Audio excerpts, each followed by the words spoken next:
This summer past, we journeyed to Prague, Czechoslovakia, to attend the International Transpersonal Conference, a meeting of philosophers, psychologists, anthropologists, writers, ecologists, and thinkers on global subjects. Throughout the conference, we were able to track down and interview some of the movers and shakers whose ideas and hopes will shape the new millennium. Prague was a fitting venue for this meeting. Poised as it is at the center of European crisis and promise, it is a metaphor for the transformation of the planet and of human psychology that must take place if we are to provide a sane future for our children.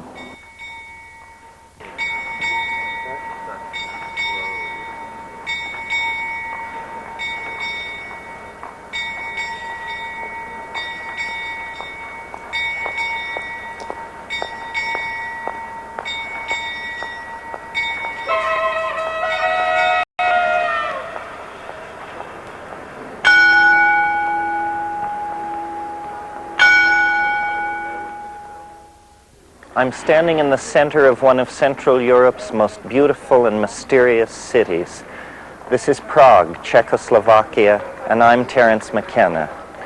We're here to meet with some of the world's most outstanding thinkers to discuss science, spirituality, and the mounting global crisis. And it's fitting that we should meet in this, the capital of ancient Bohemia, for Prague and Bohemia have always stood for intellectual innovation, chance-taking, and the life of ideas. In the Jugendstil splendor of one of Prague's most famous concert halls, we encountered Richard Alpert and persuaded him to have lunch with us. Alpert, who now calls himself Ram Dass, is one of the most enduring figures from the American cultural upheaval of the 1960s. Alpert, whose career reaches from Harvard University to the plains of the Punjab, has transformed himself into a spokesman for humanity's ignored and downtrodden. And Ralph Abraham was sitting across the table watching me have this conversation, and when after Steiger left, Ralph leaned over to me and he said, "So you see, Terence, the mushroom is telling you that it can reach out and touch you anywhere." And I thought that was amazing. Well, anytime you would like to or feel that you have the time to guide me through anything at all, I'd be happy to be your... Excuse me, sir. You are not the famous Terence Mushroom McKenna. That is you, my friend. It is. I am aware of. That's him. It is. Oh, how wonderful. Yes, pleased to welcome you on our Bohemian highway. I especially bring you very good black coffee and espresso. And if you may tell me, who is the attractive elderly gentleman you brought on your side, on your companionship here? This is Mr. Dass. Oh, the MS Dawes, yes. No, the Ram Dass. Oh, the CD-ROM. The CD-ROM, yes. CD-ROM Dass. The LSD LSD Dass, yes, the one, Oh, yes. wonderful. Take this, Wildebeest. Oh, thank you. Very Bohemian. And this... I am so happy to be in your fair country. Oh, my country, very fair, and happy to have the LSD experience. You know, What is your name? What is your name? My name is Waiter. Waiter, how do you do, Waiter? A pleasure. Yeah, see you, Waiter. Okay. See you later. You don't think there's any...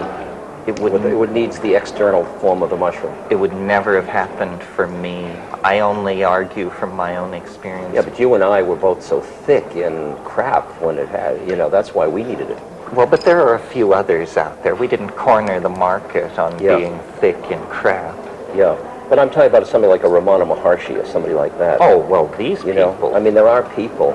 Sure, but the idea is not to come up with something that the best among us can make hay with, but a democratic, something which addresses the species.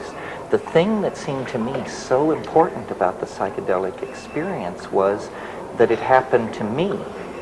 I wasn't reading John Chrysostom or Meister Eckhart. Exactly. Of course those guys... Right on. It happened to me. It happened to me, yes. And so I assume that I am a very ordinary person. Therefore, if it happened to me, it could happen to anyone, and that's really That's a questionable. something. That was a set of assumptions there. One, that you're a very ordinary person, and whether the same chemical given to a dozen people would bring about 11 other people like Similar this, and I think it would be not, the outcome would be very different. And that's, I keep getting cast into an evolution of consciousness model about individuals, because there's such marked individual differences as to 3 people come before my guru, one completely goes, and the other 2 get a chapati. And people take psilocybin, and some go like that, and they go like that, and some go like that. Well, don't you think a good metaphor for it would be sexuality? Apparently there are some people who can kind of take it or leave it, and others of us, it rears its ugly head with great presence. Yet everybody has to I come notice to as I get terms older, I with it. move from one of these categories to the other. It leaves so much space in my life. I don't know what to do with my free time. I hope it never happens to me. Just clinging. Just clinging. No, just aspiring to cling. Actually, I live the life of an ascetic. It's my aspirations that are pulling me down. Well, see, the nice thing about this evolutionary argument is that you can sort of make the snake take its tail in its mouth. Exactly. Because It does. the escape is not into some science fiction future. No. It's into an archaic recursion of some sort. We once knew everything we need to know. Yeah. So what we are trying to find out is lost knowledge, not new knowledge. And if you direct people back toward 10,000, 20,000 years ago, they see a kind of completion that an open-ended future is... It seems to me it's a confusing thing to use time in that way, because it makes the artifacts of that period seem to be valued as opposed to the artifacts of this period. And it seems to me that, I mean, whether you call it not science fiction, but science fiction can also be very compassionate. It can be very historically relevant. It doesn't have to be... it's just using a different set of artifacts to work with, so... Well, for instance, I see most of what's happened in the 20th century as being unconsciously driven by this fascination with the archaic. Fascination with the archaic. Yes, I mean... Wow, that was, of all the things I predicted you'd say, it wasn't that. Tell me what... Well, for instance, Impressionism deconstructs the hard image of realism and gives you a feeling-toned thing, which was very antithetical to Victorian Edwardian thought. Then Freud and Jung describe different aspects of the unconscious, but to do it, Freud has to talk about repressed, primitive sexual imaginings. Jung talks about folklore, fairy tales, and mythology. Meanwhile, the Dadaists and the Surrealists are saying we have to break up the linear expectations of the bourgeois mind. And then you get at Jackson Pollock and those people who say the image itself has to be thrown out. And then, to my mind, the psychedelic thing in the 60s, based on rock and roll and a boundary-dissolving psychedelic, we, almost by a random walk, are finding our way toward shamanism, tribalism, nomadism. Go beyond the isms to find it. Tell me what we're really finding. We're finding a world made out of mind rather than stuff. Great. Okay, we're finding a world made out of mind. Every time you describe which mind you find, that's just a limiting condition. I mean, if we just find the thing of mind-created stuff, live in that, then what happens? Well, I mean, there is a transcendental dimension beyond language. It's just hard as hell to talk about it. But if you live in it and talk from there, then the forms that it will manifest in become just the forms it manifests in. It's nothing more or less than that. So you mean you download the unspeakable into language and let the chips fall where they may? Well, they don't fall where they may. They fall in a perfectly harmonious pattern. Well, that's them falling where they may. Where they may, where they will. Yeah.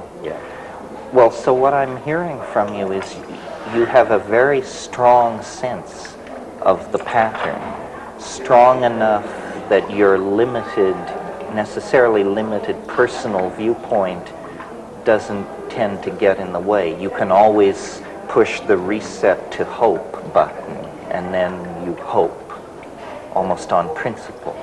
Trunk has said to me, stand halfway between hope and hopelessness. I thought that was very useful. And is that, No. what is it? It's the ecstasy of total horror and total beauty at the same moment. That's what I feel again and again, Terence. When I'm with somebody dying of AIDS, my God, my heart's breaking. It's horrible. It's a ghastly the social ostracization, this, that, opportunistic illness and everything. And there's another part of me that's giggling.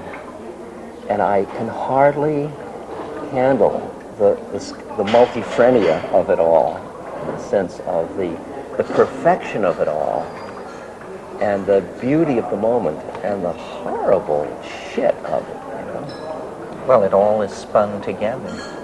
Is that because you feel confident that the self is somehow indestructible, or because you don't even ask that question? You got to watch the words indestructible, because that has a time dimension. I mean, I think that awareness is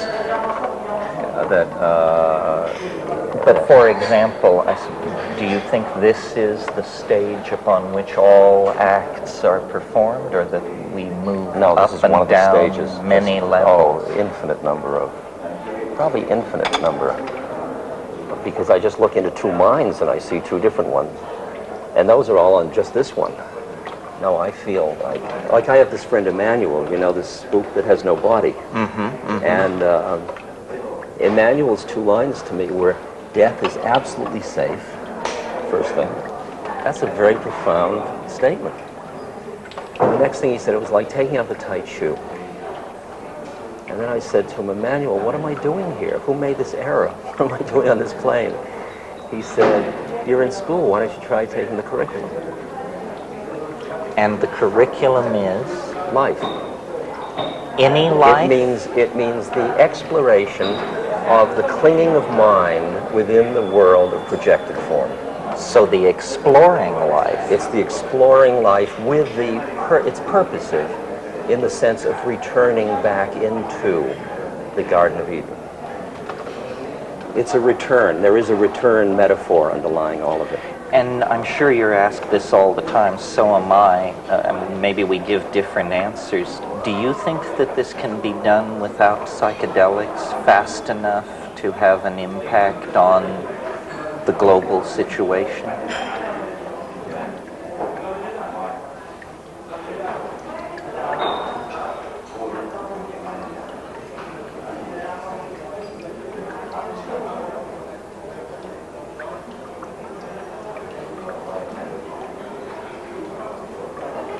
I could conceive that it could be. You asked, do I think? I don't really have an opinion whether it will or won't, but I could see it go either way. Well, I mean, like John Seed said to me, it's too late as far as the rainforests are concerned. He says the inertia is too great in the whole system. It's too late. So I said, okay, John. I mean, it was the first time somebody said it to me just like that. He said, it would take a miracle. I said, oh. That threw me back on whatever that was. And then he said, but after all, he said, we came up out of the ocean and came onto land. He said, we have quite a lineage of miracles. I wouldn't underestimate it. That was a nice one. Well, so my question to you is, are psychedelics a miracle? Psychedelics are a miracle, yes. They may not be the only miracle, though. Are they the miracle we need? I don't know that. I don't know that. I think they may have already done what they were to do. Really? That's interesting. I think I've never heard anybody I think say what is done is so much more powerful than anybody yet recognizes. See, I see all this destruction is just the process of transformation. The question is whether they'll keep it together in the process of transformation. And that's why all I'm interested in doing is becoming a person and helping others become a person who, in the process of the dramatic stuff, will keep some equanimity and there's some love and some presence in that process. But that's, psychedelics may play a role in that. So you're right, that comes back to your question. Well, see, my assumption in trying to think about thousands of psychedelic trips rather than just mine, what they seem to do generically is they seem to dissolve boundaries. Yes. And the ego is in the business of creating, maintaining, and defending boundaries. So I really see the psychedelics as directly intervening in the core process which is running us over the edge, which is our inability to emotionally connect with the consequences of what we're doing. If for a single moment we could feel what we're doing, we would stop. I understand. But we do It's not. interesting because you take images that all of us know of the girl running down the street naked in Cambodia, you know, or something like that. And we say that wasn't strong enough. It won the Life of the Year award, but it wasn't strong enough. It didn't stop everybody and say, holy shit, what are we doing here? You know? So what would be strong enough to do that? And you say, well, psychedelics, but it's in a one-on-one thing. I mean, we're talking major game players at this moment. Put China into your computer. You know, how do you deal with that? I mean, either you're spraying it or it's water or it's some other level of consciousness that does it. There is a certain level of trauma that's possible that can soften the ground. Right? Not 3 Mile Island and not Chernobyl, but I mean, I don't want to create this with my mind, but I can imagine a certain trauma, like in Marin when they ran out of water. It was interesting. Suddenly all the ego barriers and everything, and neighbors were talking who'd never even met each other. People were taking and showers together. A whole process was happening. I'm sure marriages, babies were conceived, everything as a result of that trauma, of that denial. So a massive, significant trauma. I just got to tell you one scary image.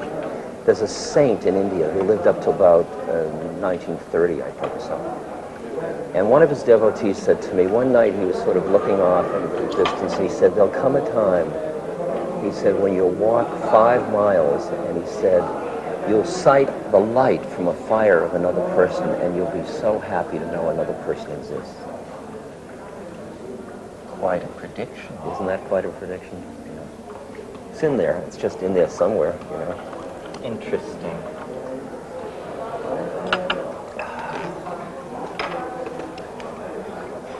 Yes, well, I agree. I think that what's going to happen is that... Gentlemen, everything is fine with the evolution of coffee and consciousness. Both very good with you too. You have come just at the right time. Yes, this is just what I want. How did you know? You tuned into a higher level. A higher level. A higher level. High, very high, yes. I eat Bohemian mushroom soup today, you know? We were just talking about that. Oh, yes. You like Bohemian mushroom soup? I like Let me mushroom. sprinkle liberally some water on your chalice, sir. Oh, please That is, liberally this one. sprinkle his chalice, Yes. for sure. Very good. I am a And, cellist, so it's fine if you wish to. Oh, I know you by your true name. You're Mr. Chalice, sir. Yes. Very good. You also some water in your... No. I was confused. Let me put this here. And have fun with the shaman strudel. Bohemian, very good. Thank you very You much. call when things are getting dangerous. I'll call you. I'll be right back. Not to worry. Good, good.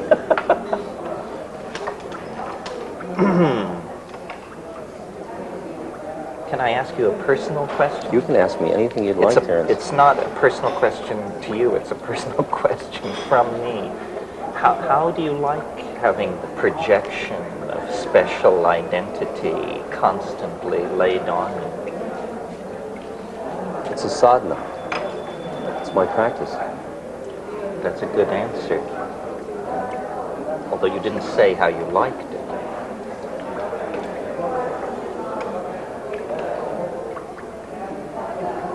I like it to the capacity I have to transpose it. If I can't, I mean, sometimes these are going very fast, and to just keep it transposed, then I love it. I love it. It's like a fire. If the minute I start to lose it, it's a fucking drag. It really is. Because, I mean, you know, I was in a situation in Miami where all these women with blue eyes and coiffured hair were grabbing at the buttons of my jacket. And I thought, oh, I don't want this. Whatever this life is, I don't want to be part of this. I mean, this is, they eat your flesh, finally. Sure. But I realize at any time, I can walk away from it. And it's my, you know, I'm a free agent. So do you never get in a situation where you say, gee, I'd like to do X, but Ram Dass would never do that? My stock and trade, or my coinage, is in sharing just those predicaments publicly. See, I've turned it into, right? You've managed to, but public confession is the subtlest form of wastrelry. Of wastrel, yes. I do it myself. Say, I'm not a good guy, don't follow me, I'm a bad guy. Then I leave the stage and say, now I can really be a bad guy. Come up and see my holy pictures. That's one of my lines in my lecture.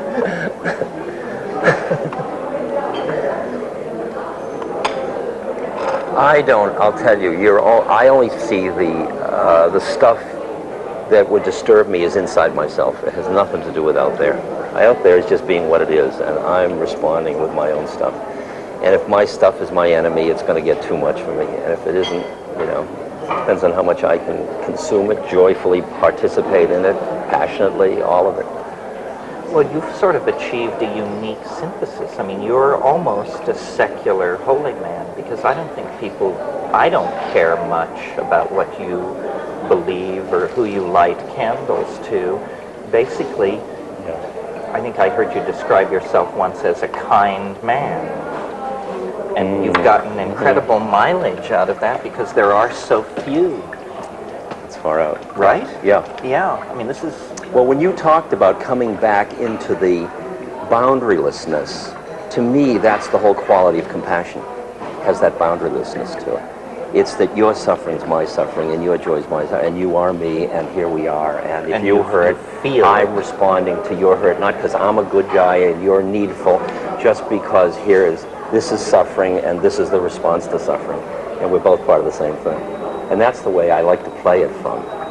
That's, to me, it's like riding a wave. It's the joy of just being part of the force of compassion in the universe. Well, when you look, you mentioned in your talk the other night, since some people think the 90s are going to be a second turn of the spiral, I observed the 60s as a spear-carrying 14-year-old. I was down in the masses. What were the mistakes that are avoidable if there's a second chance?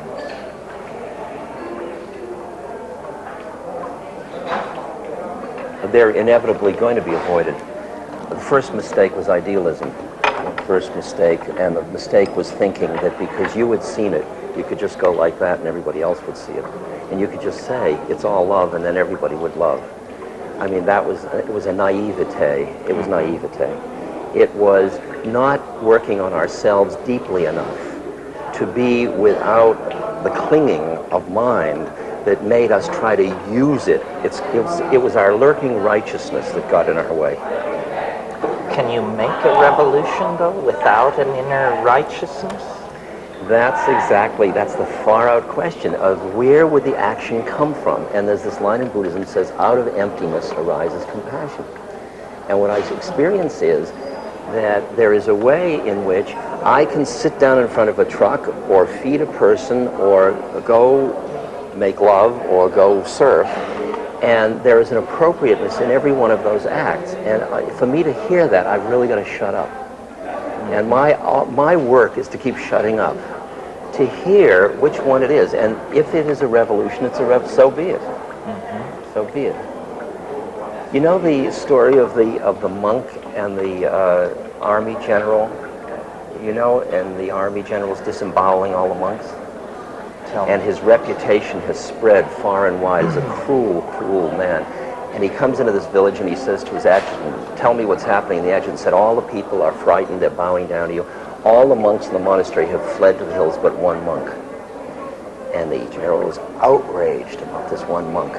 And he gets up and he goes to the monastery and he pushes open the doors of the monastery and he walks into the courtyard, and there's the monk standing in the middle of the courtyard. And he walks up to him and he says, don't you know who I am? I could take my sword and run it through your belly without blinking an eye. And don't you know who I am? I could have your sword run through my belly without blinking an eye. That's great. That's the place from which revolutions can heal, rather than just starting the cycle all over again. Then this is the place we never found in the 60s. I mean, I've always said it was all well we reduced and good. it to revolution and although we had the taste of evolution, we reduced it to revolution. Well, and the day they came with machine guns, we didn't stand like that monk. Everybody said, oh my God, you could get killed playing this game. And I flew to Laos and India for 3 years. But already we had produced the Bay by being so busy being we. True. Because so that they even noticed we. The fact that they noticed us was because we were busy making statements instead of just being it. So maybe, I mean, this is just occurring to me, that being in a place like Prague, the real thing we have to learn here is how to make velvet revolutions, non-confrontational. Exactly right. Exactly right. That's why I admire Havel so much. That's why he's way up there in my, because he is a compassionate leader. He's got wisdom, not just knowledge. He is tuned. There's a quality of his heart that feels present. And he said in this op-ed article, I just read his letter last month. I read it too. And you know, at one point he said, we have to allow the naturalness to come back, the personal stuff, the heart stuff. I mean, he was right there with all of the... Do you see, I mean, I don't want to put you on the spot, but I don't, let me preface it by saying, do you see anybody who could play that role for the millions of kids in England and the United States who are now asking, where do we go from here?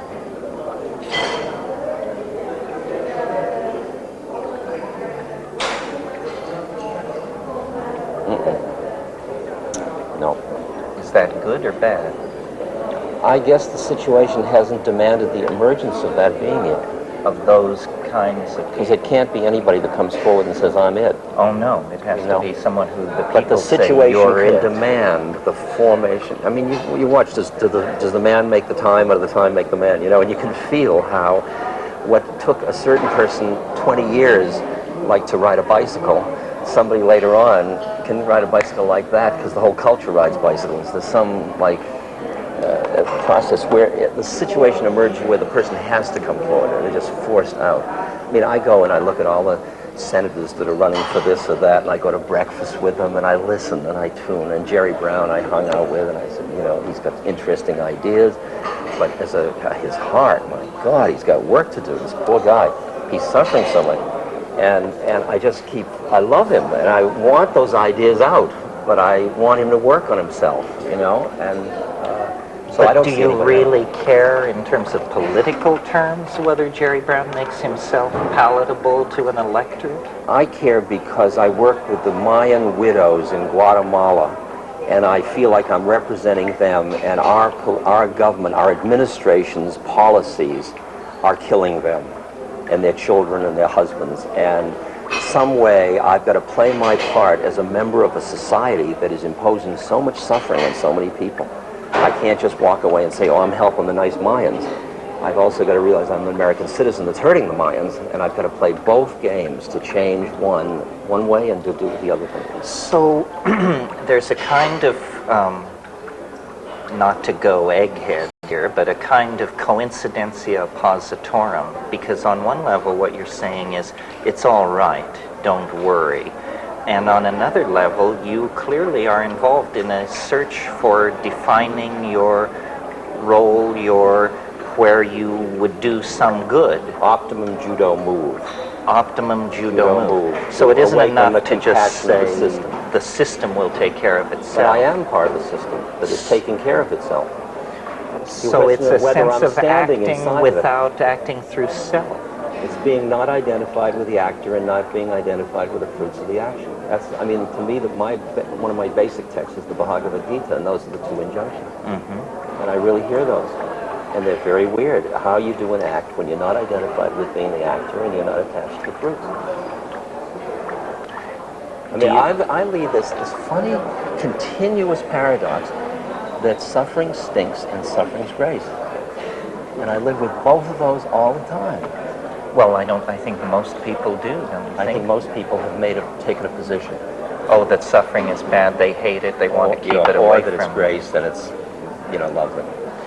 Well, and then the great masses of people never really draw the distinction because for them suffering is like air and water. It's life. It's life. It comes with it's it. Life. Burying Yeah. the many children you bear. That's why I found in the villages in India less suffering than I found around the middle class in America.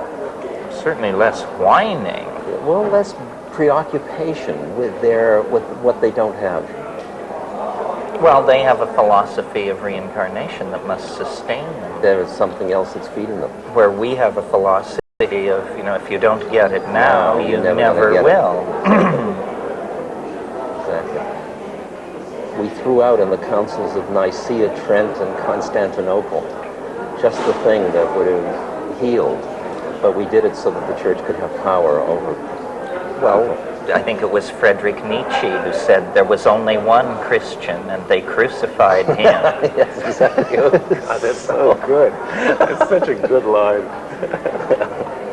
Here comes. Now, have you been waiting for me? Because I'm the waiter, I need to wait. We've been looking everywhere for you, sir. Oh, I'm sorry. I've been waiting for the here and now, but that was somewhere else. Well, but can I help you here? You can help us here, and you can help us now. there. Very good. I'll help you here. I hope you enjoy my conversation. No, I mean, It's fine. Do we get a check, or is this all on the house? No, I am the Czech. I am the Czech. This is Prague, my sir. God is everywhere, but Czechland is here, Okay. I keep one more bottle for you in the refrigerator. Hold it in But not in the reserve. here and now. In the somewhere else, maybe later. But see you.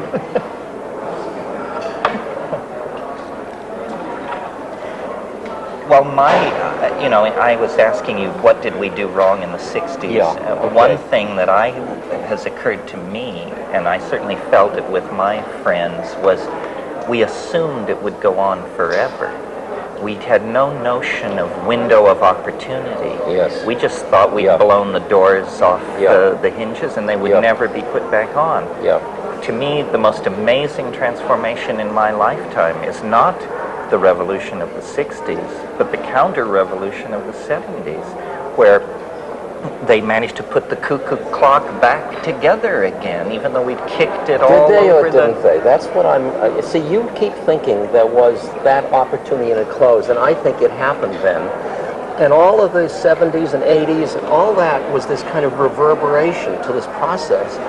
And that I'm here and you're here and we're both still here and it's the 90s, and I got a lot of people that, I talk now in middle America, and I look at my audiences and they've never taken dope, they've never read Eastern holy books or anything, and I just say the same stuff I was saying in the 60s that I was saying to people with flowers and big pupils, and these people in the middle, they're corseted, nice people, and they're going, and I think, far out, look, it happened. And I was looking the other way. Well, that's true. And that's where you're looking for the resonance of a person to come forth that speaks from that consciousness with the assurance of the truth of it. Right. That's what I think, why all this business of a Christ figure, I mean, I see how seductive it is, but how we've gotten very cynical because we've projected into such a person a purpose. I guess a purpose. Yeah. Instead of just that light forming out of the needs of the moment to create that light because I find if I speak from a true enough for a moment when I can do it, from a true enough place in my heart, it reduces the paranoia, the subtle veils of paranoia in another person. I don't do it to them, it just falls away. Because they're testing, and they don't get from me anything that says like that. And I just watch them like a flower, like that. And I think, boy, I give a lot to just be that instrument. You know, that's worth working for. Well, that's a great role. That's but it's the role for every one of us. That's the role. That's what I said to the ITA. I said, you know, just don't talk about it. Exemplify let's do it. it. Let's be it. Do for it. God's sakes. Well, you know, Blake said a wonderful thing. He said, if I can get it right, if the truth can be told so as to be understood, it will be believed. Right. Exactly. So all you have to do is say it. Exactly. When can you say it simply enough? Is it only said in silence simply enough? Or are there words? Or is there music? Or is there what? Or is there... There's words, there's music, there's silence, there's gesture, because it's always going to exceed one's grasp. See, my mantra is the Gandhi line, my life is my message. Yes, you said that the other night. That's very good. Of every level of being.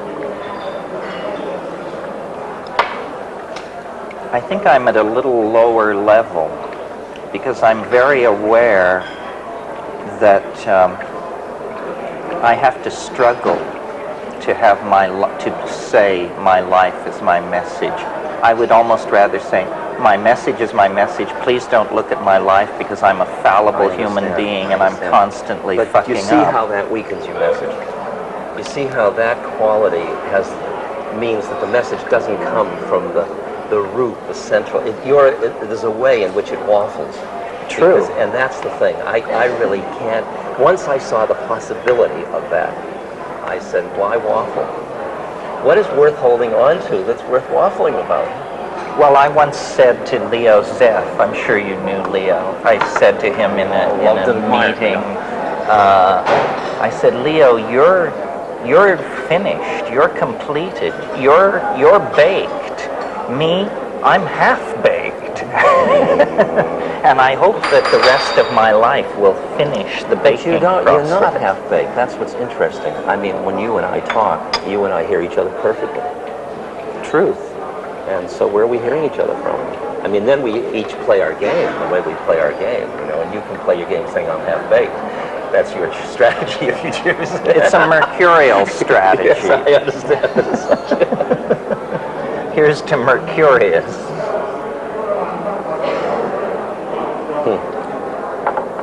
You have somehow been able to survive the gauntlet of American media in a way that your colleagues and comrade in arms didn't seem to. They either had to step away from their leader role or they transmuted it into some lesser thing.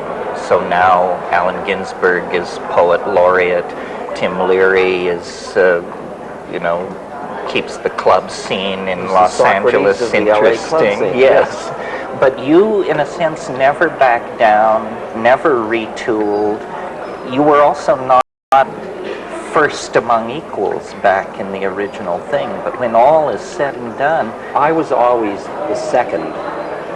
In a way, it's like birds. If you stay just behind the lead bird, you don't have to do much. You know, you're just kind of riding along on the. Well, and Ralph tells me to be third is the real good position. It's like being the young prince. You won't ever be king. It was only until about 5 years ago that in the past 5 years they've stopped introducing me as Tim Leary's partner. Right. And which, I mean, I think that was great. I see him as one of my, first teachers, great teachers. And, but I don't have the fun for me.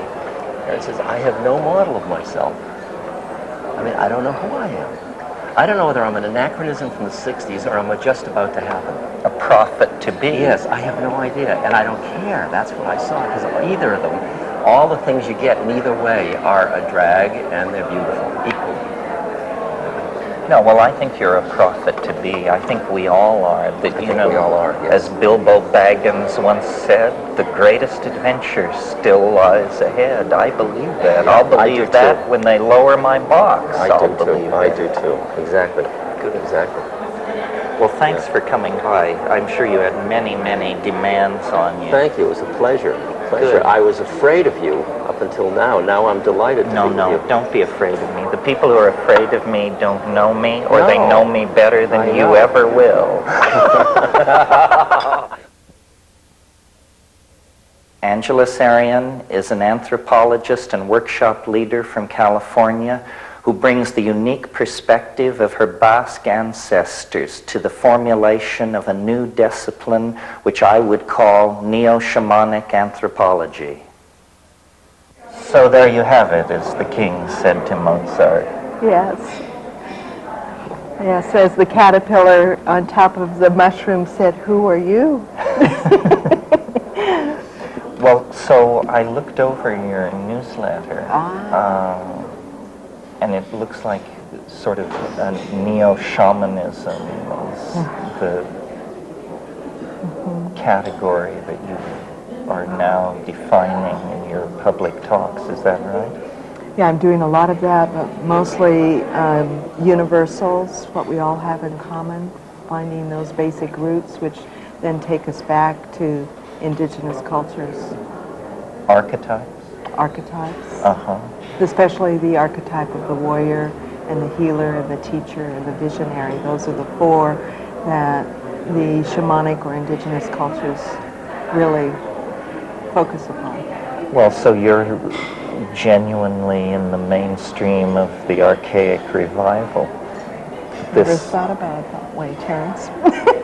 Well, actually, I'm sort of subliminally plugging one of my books, which is called The Archaic Revival. But the notion is that what this whole cultural thrust of the 20th century, and especially the last 30 years, will ultimately be understood to be about is a return to Aboriginal models. Yes. And that means especially shamanism, and to my mind, especially psychedelic shamanism. Yes, yes. Oh. But you know, the Renaissance went through a rebirth of classicism, probably without ever really articulating that that's what was happening.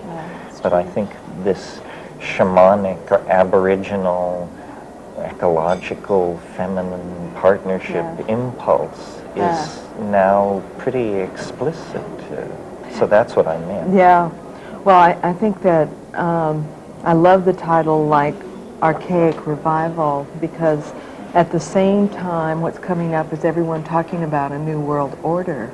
Right. And yet in order to understand what constitutes a new world order, we need to take a look at what the current world order is. And so we really have essentially four worlds. We have the industrialized first world, and we have the socialist bloc, which would be the second world, and we have the third world countries, which are really the developing countries like Brazil. But the fourth world is really the Aboriginal indigenous cultures that are within cultures but don't have the same kind of rights. And the first three worlds say that the land belongs to the people, but the fourth world says that the people belong to the land. And so that people belonging to the land is really it's your archaic revival, but it's getting back to nature and owning those roots brings up that revival, which is the shift that we're going to need to make in order to do the new world order, is to get the people back to the land. Well, it's too bad that there's no place in the world where that Aboriginal position is in a governing position. Starting for the first time in the last 3 years is the establishment of the World Indigenous Council. And this summer in July is the first time that there will actually be a vote to have a seat on the United Nations where there will be representatives from each of the world indigenous peoples. And so I'm real hopeful Really, about that. you mean every Amazonian tribe could potentially have a Yes. delegate in the Yes. UN? Or that they themselves could have a council and vote who would be their best representatives as a bioregional. Well, you know, there's some phrase in Latin, I can't remember what it is, but it means that he who does not expand his borders will have his land taken by somebody else. Yeah. And this was the theory that drove colonization in South America. All of these countries like Peru, Colombia, Ecuador, Venezuela actually encroach on a vast Aboriginal core of that continent, which should be self-governing. Yeah. And were it self-governing, it would be a tremendous...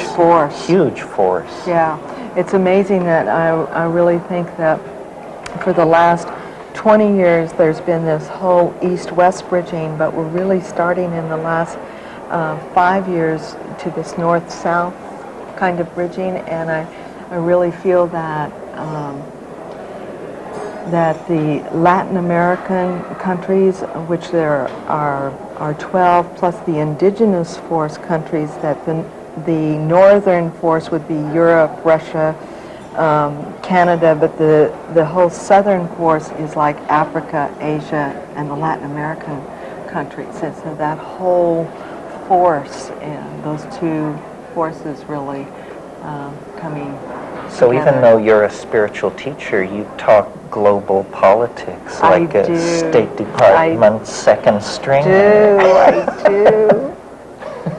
Well, I was thinking about the grandparents of the planet being the old Asian cultures and all the Pacific Rim, and then the exciting thing that's happening in Europe for the first time in history, that 11 countries are coming together to form a European coalition that it puts the child of the planet, which is like America or the United States, which is so based on a hero myth or a heroine myth and fierce independence, that for the call in the next 50 years is for Americans to learn about community, which indigenous societies and the grandparents of the planet, the old Asian cultures, and now the parents of the planet, really modeling teamwork and collaboration and community, is that America is going to need to really learn about collaboration and community and cooperation. And in order to do that, then there's going to need to be going back to what would be the archaic revival, or that beginning to shift so that there can be a new world order where that fourth world is addressed. Well, don't you think sort of what's happening is that people have a very strong local sense of place, loyalty, That's true. and then they are forming a planetary loyalty, but in a way all the levels in between are dissolving, so Yes. people don't think of themselves as Americans, they think of themselves as Northern Californians and Earthlings, sort of like that. Yeah. But in a way, federal Europe, which is no longer a sure thing, you know, because Yes, I know. these recent developments, it goes against that. I sort of think maybe McLuhan was right, and that there is going to be a kind of electronic feudalization where many more small states will emerge, and the raison d'etre for the nation state appears to be slowly disappearing. And the states, I think the crisis that came to Marxism is coming now for the republicrat oligarchy in America. Yeah, I think you're right. I think there's a terrific shift of power that's going on, that out of maybe the hierarchical types of power to people power, and I see two major forces contributing to that, which is one, the computer or the electronic, because it's people-based, individual-based, bringing the power back to the individual, and also free enterprise rather than capitalism or communism. There's that middle road coming in. So I think that when we take a look cross-culturally at the three kinds of power, or the power of presence, or the power of communication, or the power of position, the willingness to take a stand, is that it's going to be very important to see how those shifts of power really are going back to empowerment of the people. So what are you looking toward in the future, personally and globally?